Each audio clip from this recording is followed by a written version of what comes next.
तौहीन रिसालत का मसला नबी सल्लल्लाहु अलैहि वसल्लम के दौर में तौहीन रिसालत के मुर्तकिब को कत्ल भी किया गया है और माफ़ भी किया गया। दोनों वाक़यात हमें मिलते हैं।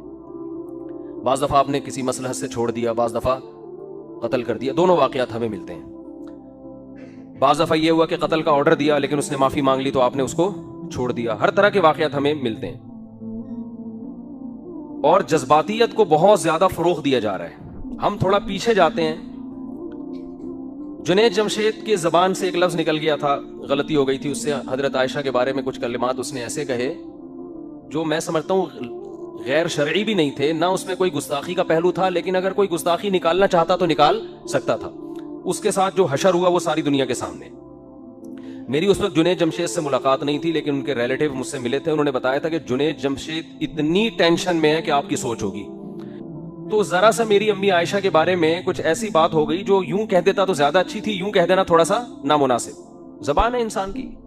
वो मैंने बयान भी जुनैद जमशेद का सुना था, उसमें कहीं तौहीन का, अम्मी आयशा की तौहीन का कोई पहलू नहीं था, लेकिन उससे यह निकाला गया कि इसने अम्मी आयशा की तौहीन की है।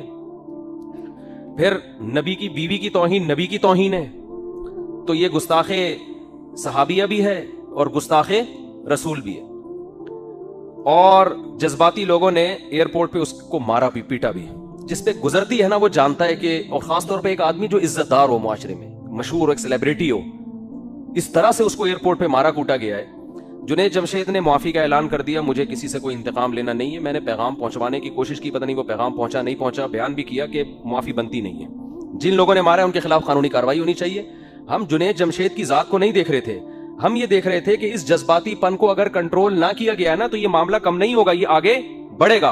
क्योंकि हमारे मुल्क में अनपढ़ लोगों की तादाद पढ़े लिखे लोगों से बहुत ज्यादा है। थोड़ी ज्यादा नहीं है, बहुत से भी ज्यादा है। सेंसलेस लोग माजरत के साथ ज्यादा हैं, सेंस वाले लोग कम हैं।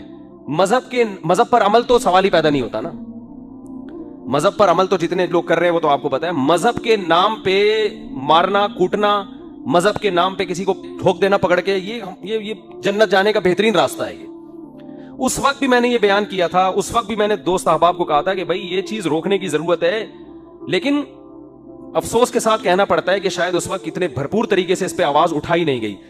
जुनैद जमशेद की शख्सियत को तो हदफ बनाया गया कि वो उसको गलत मारा है, इस फलसफे की तरदीद नहीं हुई। बात आ रही है समझ में? भाई एक शख्स की जात को क्यों देख रहे हो? कल किसी और की जबान से भी अल्फाज निकल सकते हैं ऐसे। डॉक्टर जाकिर नाइक की जबान से एक लफ्ज निकल गया कि नबी सल्लल्लाहु अलैहि वसल्लम के बारे में मुर्दा है या इस तरह के कोई लफ्ज, उस पे जो इशू खड़ा किया। ये नहीं देख रहे कि एक आदमी हजारों लोगों के इस्लाम में दाखिले का सबब बन रहा है, वो नबी के मिशन की तकमील कर रहा है, मगर जबान की जो गलतियां हैं उनको पकड़ा जा रहा है। सरगोदा में बेनजीर साहिबा जब वो अपने दौर में वो आई बयान कर रही थी, तो उन्होंने बयान के दौरान अजान होने लगी, तो उर्दू उनकी इतनी अच्छी नहीं है, उन्होंने कहा अजान बज रहा है, आप लोग खामोश हो जाएं। उस वक्त मीडिया इतना फास्ट नहीं था। मैंने साथियों से कहा कि अगर मीडिया इतना फास्ट होता ना जितना आज है, तो बेनजीर साहिबा को भी जज्बाती लोगों ने माफ नहीं करना था, ये कहना था कि अजान की तौहीन की इन्होंने। समझने बात को।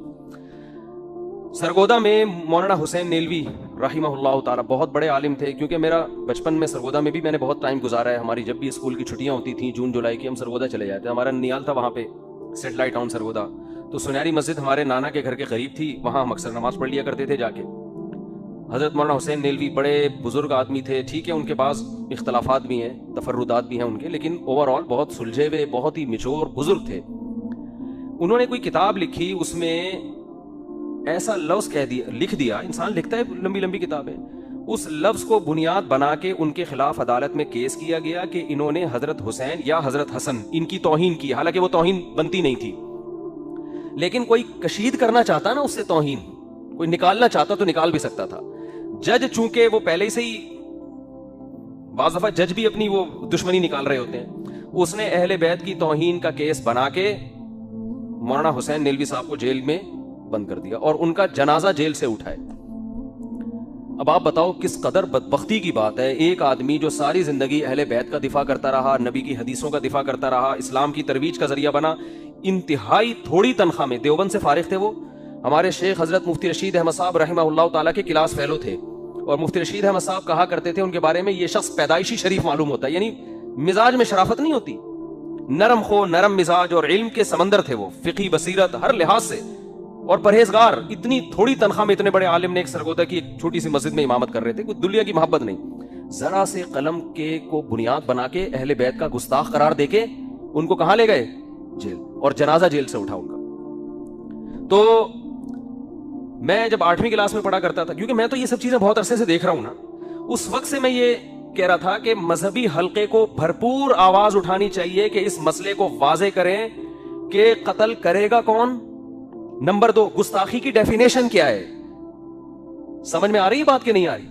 गुस्ताखी की डेफिनेशन क्या है? गुस्ताखी की डेफिनेशन मैं और आप नहीं करेंगे, ये लॉ में लिखी भी होनी चाहिए, कानून में लिखी भी होनी चाहिए। लोगों को पता होना चाहिए कि गुस्ताखी का